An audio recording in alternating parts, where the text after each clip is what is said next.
अस्सलामु अलैकुम वरहमतुल्लाहि वबरकातुह।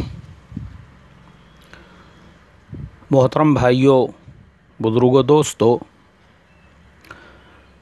ये हमारा इस्लाह मुआशरा का 545वां सबक है। मोहतरम बुज़ुर्गों, अपने मसरूफ़ियत की वजह से कल का सबक मैं नहीं भेज सका। आज भी आपके मसाइल और उनके जवाबात है, बहुत सारे मसाइल हैं पेंडिंग में, लेकिन चूँकि अभी मुझे फ़ौरन हमारे यहाँ करीब में एक बस्ती है इंदापुर, वहाँ के जलसे में शिरकत करने के लिए निकलना है। हज़रत मौलाना सज्जाद साहब नुअमानी दामत बरकातुहुम की ज़ेर सदारत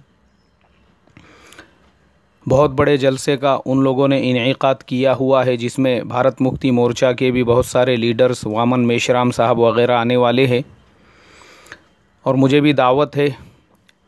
चूँकि करीब वाले हैं और सब ताल्लुक़ात वाले लोग हैं, इसके लिए उनको इनकार नहीं कर सकते। और फिर हज़रत मौलाना सज्जाद साहब नुअमानी जैसे बुज़ुर्ग और उम्मत के फ़िक्रमंद जो फ़िलहाल पूरे मुल्क में एक मुहिम लेकर चल रहे हैं कि दलितों को साथ में लेकर, मुसलमान दलित ये ताकत अगर एक हो जावे तो मुल्क में एक नया रिवॉल्यूशन आ सकता है और फ़िरका परस्त ताकतों के ख़िलाफ़ हम कुछ कर सकते हैं। इसी सिलसिले में मुझे अकोला के जलसे की भी दावत थी, नागपुर के जलसे की भी दावत थी, लेकिन मैं अपने मसरूफ़ियत की वजह से और तबीयत भी मेरा साथ नहीं दे रही थी, इसलिए ना अकोला पहुंच सका ना नागपुर पहुंच सका। हालांकि नागपुर के लिए हमारे विलास खरात साहब ने बज़ाते ख़ुद मेरे से बात की थी। मैंने इरादा भी किया कि सुबह में यहाँ से फ़्लाइट पकड़ के नागपुर के लिए निकलूं, जलसे में शिरकत करके फिर शाम में आ जाऊं तो पीर के दिन वापस से मैं अपने काम पे जा सकता हूं, लेकिन शायद मुक़द्दर में था नहीं, तबीयत बिल्कुल साथ नहीं दे रही थी, मैं नहीं जा सका। मगर अब चूँकि ये करीब का जलसा है, इसके लिए मस्जिद के भी कुछ साथी तैयार है, तो हम लोग अभी निकलने वाले हैं। लेकिन मैं सोचा चलो अगर आपके मसाइल और उनके जवाबात नहीं तो कम से कम आज का सबक रिकॉर्ड करके आपकी खिदमत में भेज दूं। मोहतरम बुज़ुर्गों, सबसे बड़ा मसला फ़िलहाल जो पिछले 2-3 दिन में पेश आया है वो ये कि इज़राइल ने अमेरिका के सपोर्ट से यरूशलेम को अपना कैपिटल घोषित कर दिया, उसका ऐलान कर दिया। पूरी दुनिया में एहतजाज हो रहे हैं, बहुत सारी सरकारों ने, गवर्नमेंटों ने शिद्दत के साथ में इसकी मुखालिफत की है। मोहतरम बुज़ुर्गों, मैं आज कुछ हिस्टोरिकल फैक्ट्स पे आप लोगों के सामने रोशनी डालना ज़रूरी समझता हूँ।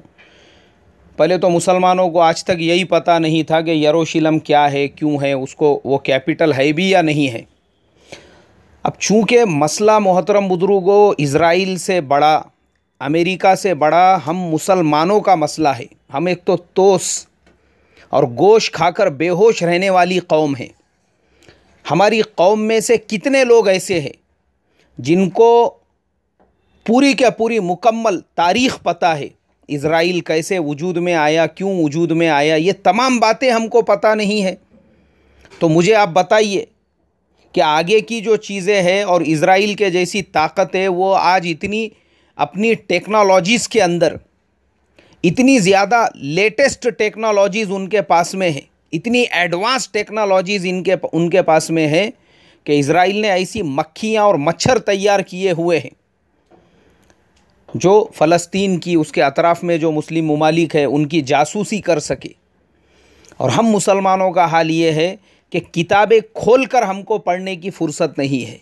अल्लाह मेरे तुम्हारे हाल पे रहम करे। हम एक जोशीली और जज्बाती कौम है कि हमारे यहाँ पे खाली किसी ने जोश जज्बाती नारा लगा दिया, बस हम उसी के ऊपर खड़े हो जाते हैं।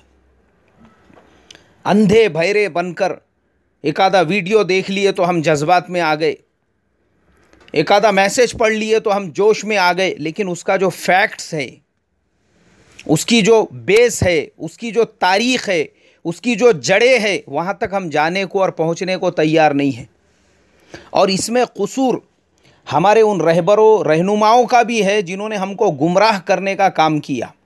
बहुत बड़ी तादाद है ऐसे लोगों की कि जो सही रास्ता था उन्होंने हमको बताया नहीं, ये तारीख़, ये इतिहास आज भी हम लोगों को वो मसलकों के नाम पर, जमातों के नाम पर, तंजीमों के नाम पर और नज़रियात के नाम पे एक दूसरे से उलझाने का, एक दूसरे से लड़ाने का और एक दूसरे से झगड़ाने का काम कर रहे हैं। इसीलिए इज़राइल के जैसा एक छोटा सा मुल्क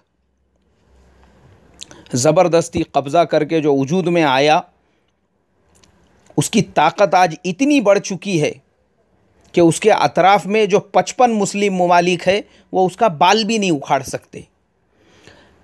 मेरा इसके ऊपर पूरा तफसीली और डिटेल में बयान है, इज़राइल कैसे वजूद में आया। आपको सुनना है तो वो यूट्यूब पे जाकर आप तफसील के साथ में सुन सकते हैं इत्मीनान से।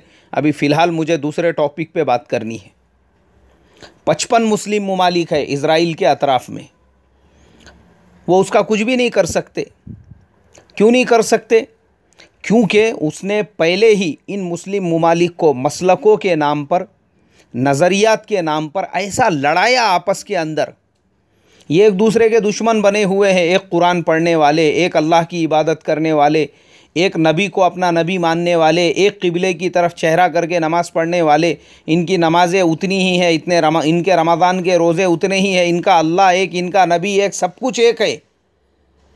फिर भी हाल देखो इनका ये है कि सऊदी ने यमन को तोड़ दिया, यमन की बंदरगाहों को पूरी तरह से उखाड़ दिया। अदन का जो पोर्ट था जहाँ पे पानी के जहाज़ खड़े होते थे उसको पूरा बर्बाद कर दिया, एयरपोर्ट को पूरा बर्बाद कर दिया। कौन है दोनों? मुसलमान ही है दोनों भी। अच्छा, खाली मुसलमान नहीं है, दोनों की नस्ल भी एक ही है, एक ही ट्राइब, एक ही कबीले के हैं, यमनी और सऊदी दोनों भी। लेकिन आपस का तोड़ देखो, आपस की दुश्मनियां देखो, आपस की रंजिशें देखो कि ख़ुद मुस्लिम मुल्क ने दूसरे मुस्लिम मुल्क को ऐसे तबाह और बर्बाद कर दिया। मैं आपको बताता हूँ, यमन में अभी तक पिछले 2-3 साल में 20 लाख से ज़्यादा बच्चे और लोग भूख और दवाओं के ना मिलने की वजह से मर चुके हैं।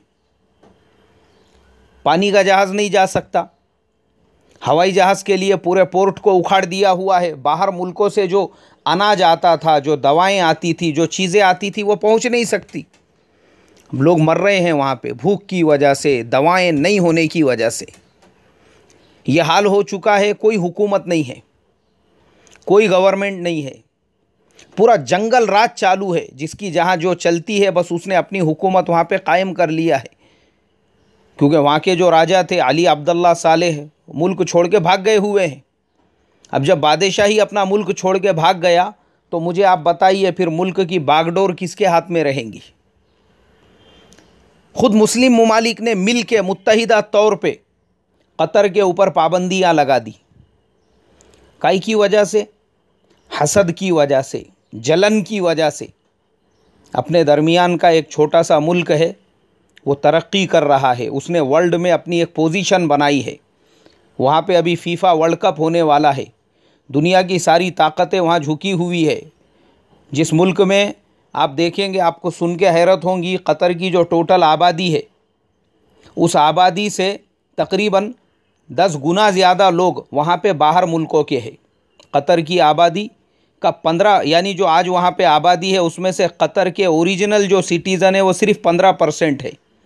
85% लोग दुनिया भर के वहाँ पे, क्यों? उन्होंने अपने मुल्क को डेवलप किया। अब हसद, जलन सऊदी बर्दाश्त करने को तैयार नहीं, वो और दूसरे ममालिक जिन्होंने उस पर बर्दाश्त करने को तैयार नहीं कि हमारे बीच के एक मुल्क को इतनी इज्जत क्यों मिली, हमको क्यों नहीं मिल रही है।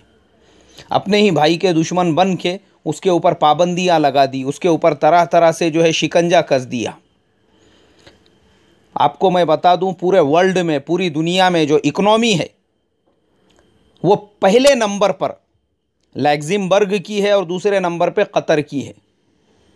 जो पर पर्सन की जो रोज़ाना की आमदनी होती है, जो जीडीपी रेट है पूरी दुनिया में, वो पहले नंबर पे लग्जमबर्ग का है और दूसरे नंबर पे कतर का है। कि पूरी दुनिया में सबसे ज़्यादा जो इंसान की रोज़ाना की आमदनी है वो लग्जमबर्ग में है और दूसरे नंबर पे कतर में है। हमारे इंडिया में एक आदमी महीने में इतना नहीं कमाता होगा जो एक दिन में वहाँ के आदमी की कमाई है। तो मुसलमान मुल्क तरक्की कर रहा है तो दूसरे ममालिक देखने को तैयार नहीं हैं। इनको उलझाया उन्होंने और फिर क्या किया, अय्याश बनाने के लिए यहूदी औरतों को जासूसी के लिए और इनकी अय्याशी के लिए इनके घरों के अंदर पहुंचा दिया। आज ये जितने मुस्लिम ममालिक हैं, कोई भी मुस्लिम मुल्क का राजा या वहाँ का बादशाह ऐसा नहीं है जिसके घर में कोई ना कोई यहूदी औरत को इन्होंने नहीं घुसाया हुआ है। हर एक की आपको कोई ना कोई बीवी या तो क्रिश्चियन मिलेगी या तो यहूदी मिलेगी।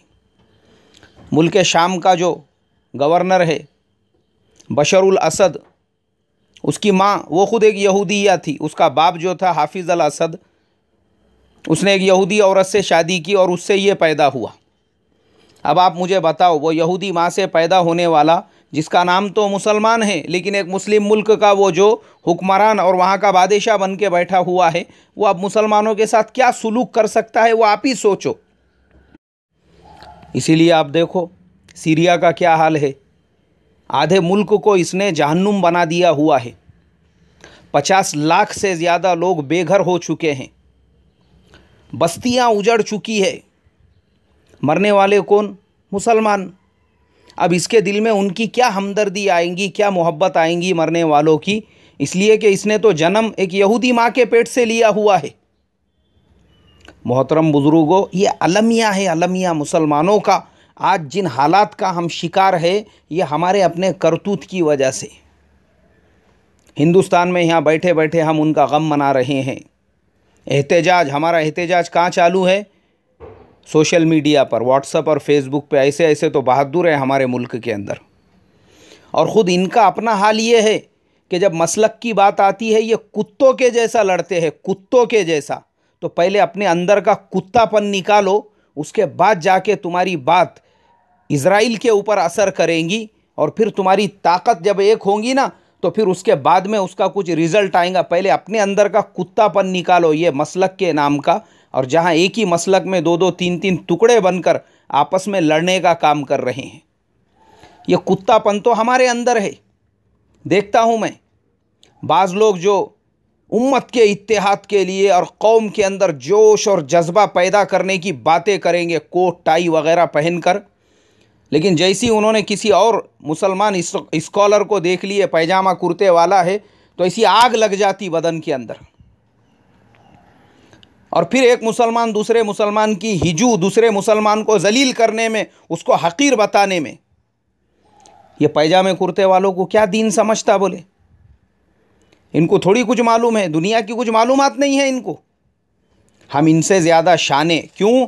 हमने कोट पहना हुआ है, हमने पैंट पहना हुआ है, हम इनसे बड़े स्कॉलर, हमारी दुनिया पे इनसे ज़्यादा नज़र। ये मुसलमानों का हाल हो चुका है। एक होने को तैयार नहीं, एक होने को। भेड़ियापन अंदर का। किसी मदरसे के मोहतमीम के सामने किसी ने दूसरे मदरसे की तारीफ़ कर ली, सुनने को तैयार नहीं। इल्ज़ाम लगाने, बोहतान बांधना, तोहमत लगाने से इंसान बाज नहीं आता। अरे तुमको ये नहीं मालूम उनके बारे में, अरे तुमको वो नहीं मालूम। क्यों? भेड़ियापन और कुत्तापन भरा हुआ है अंदर। एक प्लेटफॉर्म पे आने को तैयार नहीं। हमको तोड़ के कौमें फ़ायदा उठा रही है हमारे से। किसी एक बयान करने वाले के सामने दूसरे की तारीफ़ करो आप, माशाअल्लाह फुलाने साहब, उनके मस्जिद में दूर दूर से लोग आते जुमा का बयान सुनने के लिए। अरे तुमको नहीं मालूम है, वो साहब तो ऐसे है, वो साहब तो वैसे है, यूँ है त्यों है। जब तक गू नहीं खाएंगा इसका पेट नहीं भरेगा। ये आज मुसलमानों का हाल है। कीना, कपट, हसद। अरे पहले अपने आप को सुधारो। याद रखो, पहले अपने अंदर की खराबियां दूर करके जब तक हम एक प्लेटफॉर्म पे नहीं आएंगे, अरे इज़राइल तो दूर की बात है, हम हमारे गली और महल्ले के किसी तंजीम का भी मुकाबला नहीं कर सकते। हम क्या बात करते? हम इतना बड़ा इज़राइल ने इक़दाम लिया है, इक़दाम उठाया है, यहाँ बैठ के हम सोशल मीडिया पे, फेसबुक पे, व्हाट्सएप पे कुदिया मार रहे उसके अगेंस्ट में। बस हम इतने ही बहादुर है, इतनी ही रेंज है हमारी, बस उसके अलावा कुछ नहीं कर सकते। उसके अलावा हम सिर्फ एक दूसरे से मस्जिदों में झगड़े कर सकते, मसलकों के नाम पे लड़ सकते और अपने नज़रियात की बुनियाद पर एक दूसरे के ख़िलाफ़ फतवेबाजी, ठोकम ठाक, हमारी सलाहियत इसमें लग रही है क्योंकि कुत्ते बने हुए हैं और दूसरे कुत्ते को देखकर जो है हमारे अंदर का कुत्तापन हमको आराम और सुकून से बैठने नहीं दे रहा है। कैसा भंबोड़ू, कैसा काटू, कैसा भोंकू मैं उसके खिलाफ। इसके लिए मुसलमानों, ये इज़राइल बहुत दूर की बात है। अभी हमारे गली में, हमारे गांव में, हमारे अतराफ़ में, हमारे मुल्क में जो ताकतें पहले हमको ख़त्म करने की साजिशें और प्लानिंग में लगी है, उनको ख़त्म करना है, उनका मुकाबला करना है, मुत्तहिद होना पड़ेगा। इसके अलावा कोई सॉल्यूशन नहीं। वरना याद रखो, आने वाले हालात अल्लाह मेरी तुम्हारी हिफाजत फरमाए। फिर वो शेर कहना पड़ेगा कि वो दौर भी देखा है, तारीख़ की आँखों ने, लम्हों ने ख़ता की थी, सदियों ने सज़ा पाई। अल्लाह मेरी तुम्हारी हिफाजत फरमाए। अस्सलामु अलैकुम व रहमतुल्लाहि व बरकातुहू।